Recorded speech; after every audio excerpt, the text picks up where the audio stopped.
In this video, we're going to talk about technique developments. Technique is essentially just a repetitive motion. The golf swing is a backswing and a forward swing to a finished position. The ball goes as a result of the motion you produce. The better and more consistent the motion is, the better and more consistent the ball flight will be. So what does every golfer want? Is they want to hit the ball long and straight. To get the ball to go long and straight, you must be trying to create an arc at all times. So when we swing something in an arc, the outside of the arc is always going to move faster than the inside. So the club head obviously is the outside of the arc. So we want that to be swinging nice and quickly. Now the inside of the arc doesn't have to move quite so fast. So from a golf swing point of view, we're always trying to create an arc.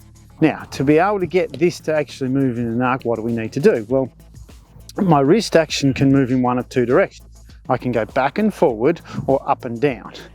The golf swing is essentially back and forward because I'm trying to create an arc, but this is the fundamental difference between good players to average players. So amateur golfers work their wrists up and down, golf players work their wrists backwards and forwards. You'll never become a good golfer if you're just trying to hit the ball, so up and down is no good. So from a wrist action point of view, our wrist always works this way. It's the same as how we would throw a ball. So essentially golf is just an athletic motion. Now, what does my body do is my body then has to rotate back and forward. So effectively from a golf swing point of view, it is just repetition. So when I swing, when I get back to here, I need to have my right wrist bent back on itself. At that point, my elbow will be folding in by my side.